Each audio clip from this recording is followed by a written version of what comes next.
learning how to darn a hole in your sock.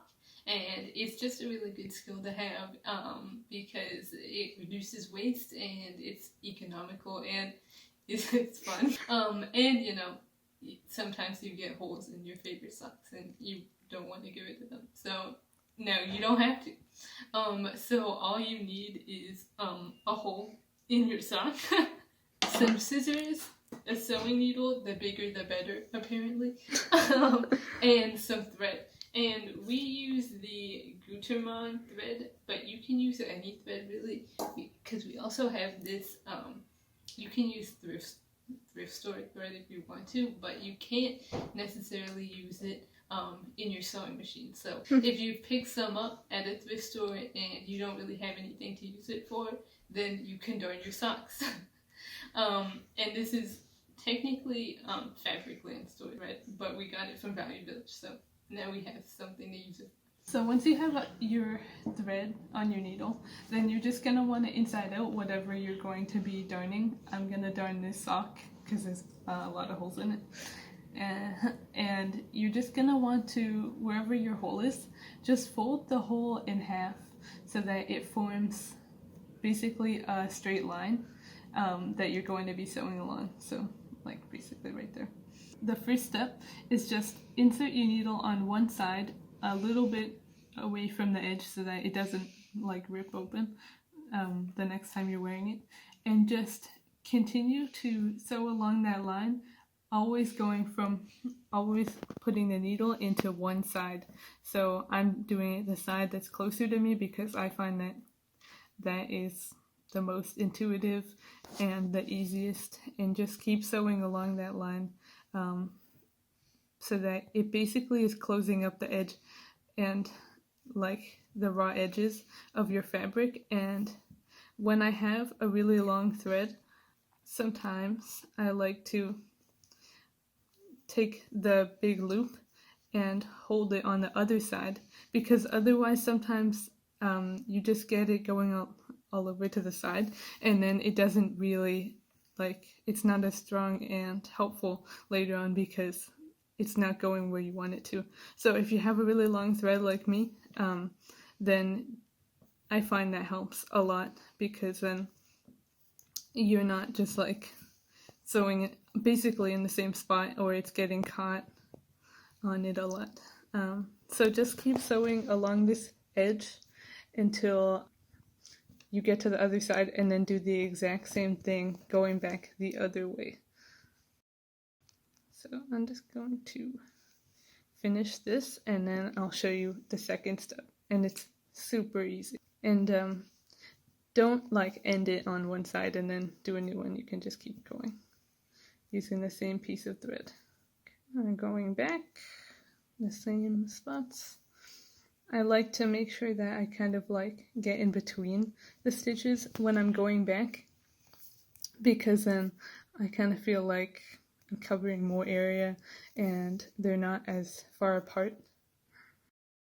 But you can also go over the stitches that you did last time, or it doesn't even really matter because it's just a hole, and it's not really going to make a difference in the end whether you go in the middle or on the same spots or a mixture of both.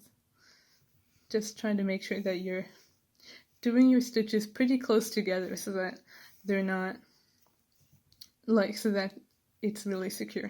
So now I've gone this way and back, and it should kind of look like that. And then now this part is like the easiest part. You're going to basically do the same thing, except you're just doing a straight stitch this time. So you're not only entering from one side, you're entering, so you're gonna go in the back, and then I like to go like that so that you can see the thread, the fabric is in the middle, so that it's going through both sides of the fabric, and just kind of weave in and out until you get to the other side so that it creates a straight line, and then it makes the outside look a lot cleaner when you do a straight stitch afterwards. But then that first stitch that you did makes it a lot more secure. So basically what you're doing is kind of like a hand stitching version of serging it, but without a serger sewing machine, which a lot of people find are hard to use as well, and they can be expensive. And you don't need that for something so small. So now I got to the other side, and I came out the back because there was no space, so I'm going to come back into the back again and continue doing my straight stitch. Actually, I'm going to put it back through the back and then flip it around, because I find it is a lot easier to, because I'm right-handed, so towards the left, because I can go like this.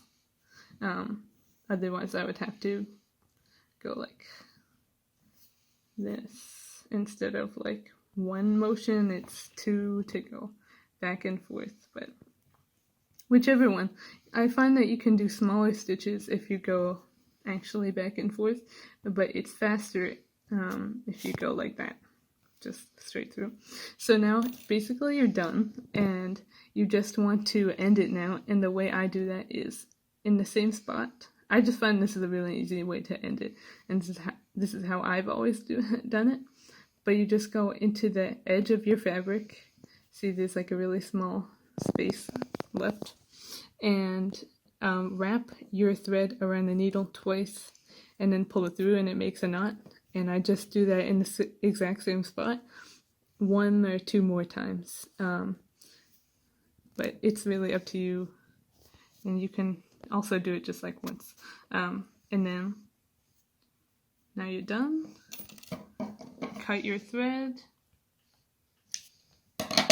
and now I will show you what the finished product looks like. This is what it looks like in the end. So it's basically just like a flat line, and that's it.